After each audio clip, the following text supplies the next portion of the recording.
السلام عليكم ورحمة الله وبركاته. مع حضراتكم محمود نصير، ريسيرفوار انجينير، وبعرض لحضراتكم كورس خاص بالريسيرفوار دايناميك موديل باستخدام البتريل. فيديو النهاردة بعنوان How to create region without grid filters. ودوت ليه؟ لأن في بعض زملاء بعتولي إن هم بيطبقوا معايا الكورس باستخدام إصدارات من البتريل القديمة زي 2017 و2014، فبالتالي مفيش فيها الايكون بتاعة الكريت جريد فلترز اللي موجودة. يعني بمعنى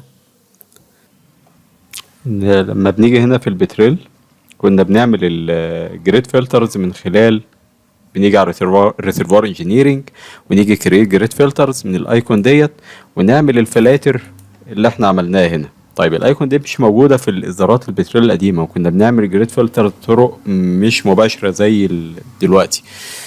فلما جينا بقى في الخطوات بتاعه الموديل،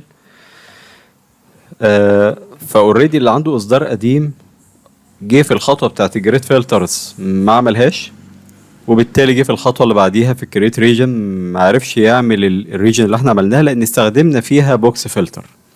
ففي الفيديو دوت هشرح احنا ازاي نعمل الريجن ديت من غير ما نستخدم خالص الجريد فلترز، لان الجريد فلترز اللي احنا عملناها في الموديل ده او في الكورس ده مش هنستخدمها في خطوة من الخطوات دي غير في خطوة الريجن اللي احنا هنعمل بي تي ريجن. واهميتها اللي احنا لما نيجي هندخل الفلويد موديل هندخله يعني هندخل تو تيبلز لكل ريجن، تيبل معين، ولما بنيجي نعمل بقى السيميوليشن كيس هنستخدم الريجن دي. فبالتالي اللي ما طبقش او ما عملش جريد فلترز مش هيعمل الكريت ريجن، وهتيجي في الخطوه بتاع السيميوليشن كيس مش هيقدر ان هو يستخدم الريجن دي، فالريزلت هتبقى مختلفه.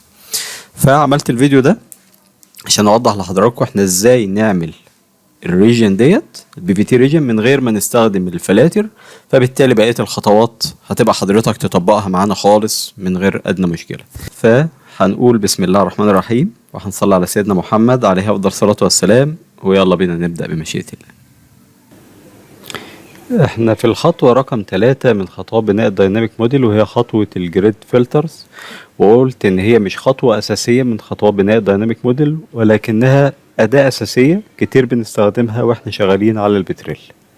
فعملنا جريد فلترز بأنواعها المختلفة، وكانت آخر حاجة عملناها عملنا بوكس فلتر لزون A، ودي كانت واخدة من أول لاير 1 للاير 52، وعملنا زون B من أول لاير 53 لحد آخر لاير اللي هي 128، واستخدمناهم التو فلترز دول في الخطوة رقم 4 وهي خطوة الريجن، وعملنا بي في تي ريجن هنا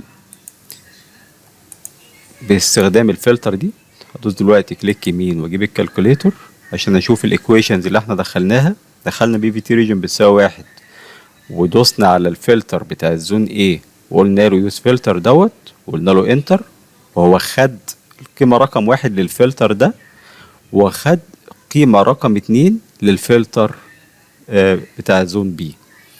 فبالتالي انا قسمت الموديل عندي او الجريد بتاعتي، عملتها لتو ريجنز، الاولانيه من اول لاير 1 ل 52 والثانيه من 53 ل 128 باستخدام الجريد فلترز دي. طيب لو انا مش عامل جريد فلترز خالص وعايز اعمل تقسيمه الريجن ديت من غير استخدام الفلترز، ممكن نعملها ازاي؟ نتخيل كده ان انا ما عنديش الجريد فلتر دي اصلا وما كنتش عامل بي في تي ريجن دي، وتعالوا نعملها من جديد او هنعمل واحده تانية يعني من غير ما استخدم الجريد فلترز.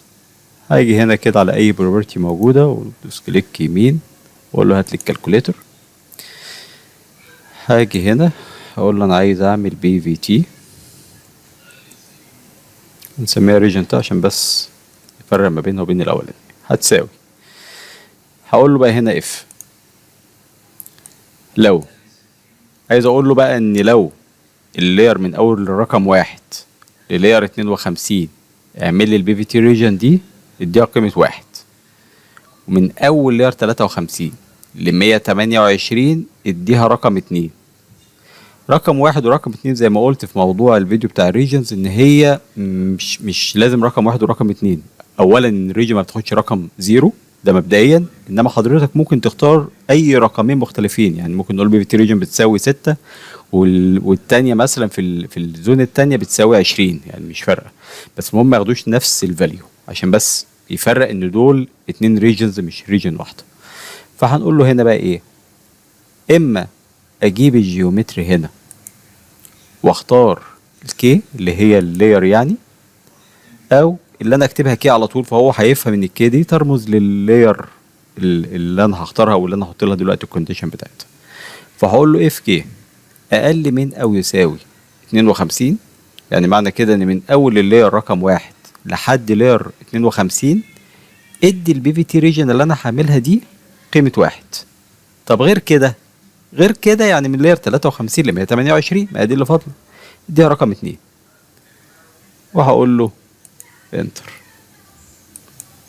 وهو هنا عمل لي الريجن التانية دي. تعالوا نفتح ويندو تانية كده ونشوف الفرق ما بينهم هما الاتنين. هنا عارضين البي في تي ريجن اللي احنا عملناها باستخدام الجريد فلترز في الكالكوليتر، وهنا هنعرض البي في تي ريجن 2 اللي احنا عملناها عن طريق الايكويشن بتاعت اف من غير ما نستخدم جريد فلترز او من غير ما يكون عندي اساسا جريد فلترز. فاوريدي هو عمل لي نفس التقسيمه ديت، نفس الشكل ده، نفس الكونديشنز دي، ان هو عمل لي 2 ريجنز، الريجن الاولانيه من 1 ل 52 والريجن الثانيه من اول 53 ل 128. وهقدر ان انا استخدم البي في تي ريجن ديت وكاني يعني من غير ما اعمل البي في تي ريجن عن طريق جريد فلتر. يعني لو حضرتك مش عامل جريد فلترز اصلا الخطوه رقم 3 وهنعمل الخطوه دي على طول، فهنكمل كده في بقيه الكورس بتاعنا من غير اي مشكله خالص بمشيئه المولى عز وجل. فارجو تكون النقطه دي واضحه وقدرت ان انا اوضحها يعني لحضراتكم بشكل كويس. والسلام عليكم ورحمه الله وبركاته. نقطه اخيره بعد السلام عليكم، اللي احنا لو حضراتكم فاكرين كده، اللي احنا لما نيجي كده نشوف الليجند هنا بتاعها، فهنلاقيه التقسيمه اللي هي